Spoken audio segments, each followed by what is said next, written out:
তো hello everyone, it's your বয় আশরাফ। তো এটা হচ্ছে আমার বৈশাখী মেলার পার্ট 2। এখানে আমি নাগরদোলায় উঠেছিলাম। তো দেখুন আপনারা, নাগরদোলায় আমি কীভাবে বসেছিলাম। আমি যখন বসেছিলাম তখন একজন লোক উঠেছিল আমার সাথে, তারপরে আরও কয়েকজন ছোটো বাচ্চা এসেছিলো আমার সামনে এসে বসেছিল। আমি এখানে উঠেছিলাম।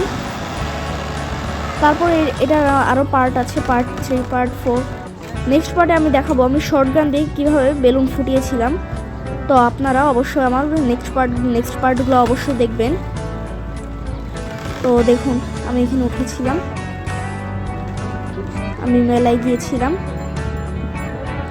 এখানে অনেক মানুষ আছে, এখানে বায়োস্কোপ আছে, তারপর শর্টগান দিয়ে বেলুন ফুটাতে হয়, ওইটা একটা আছে। তারপরে ফুচকা আছে, সেভয় আইসক্রিম আছে, তারপরে আরও অনেক ধরনের জিনিসপাতি আছে এখানে।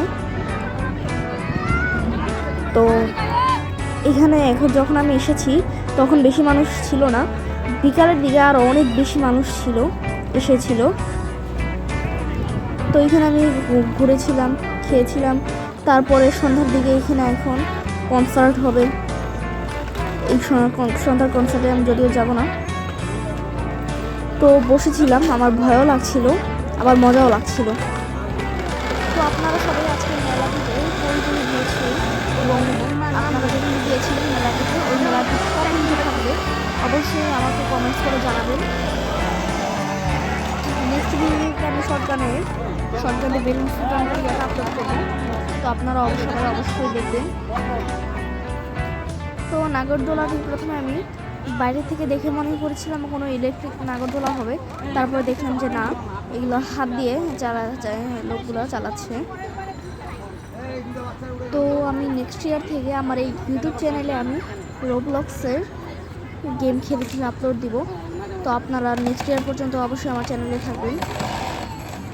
সবাই এই চ্যানেলটি এই ভিডিওটি ভালো লাগলে লাইক অ্যান্ড সাবস্ক্রাইব করবেন। অবশ্যই নিচে কমেন্টস করে যাবেন ভিডিওটি আপনার কেমন লেগেছে। আমি এরকম আরও অনেক ভিডিও দিব। এখন আমার পরীক্ষা চলছে, এই জন্য এখন কম ভিডিও দেওয়া হচ্ছে। পরীক্ষার পর আমি আরও বেশি করে ভিডিও দিব। নাগরদোলা আর কিছুক্ষণের মধ্যে আবার চালু হবে। তো আমি নিয়েছিলাম আধা ঘন্টার মতন একটা রাইড। তো এইখানে আমি এখানে বসেছিলাম, ওয়েট করছিলাম আরও একজন নাকি আসবে, এখানে এসে বসবে। তো আমি এখানে সাইডে বসেছিলাম, ওয়েট করছিলাম। এই তো এখানে এসে বসে পড়লো। এখন আবার আমাদের নাগরদোলা স্টার্ট করা হবে। স্টার্ট করা হলো, আমি এখানে বসে আছি। আপনারা কে রোবলক্স খেলেন অবশ্যই কমেন্ট বক্সে একটু মেনশন করে দেবেন এবং পারলে আইডি লিঙ্কও দিয়ে যাবেন। তাহলে আমি আপনাদের সবাইকে অবশ্যই ফ্রেন্ড রিকোয়েস্ট পাঠাবো। তারপরে আর কিছুক্ষণের মধ্যে আমার রাইড শেষ হবে। তো আমার রাইড ফাইনালি শেষ।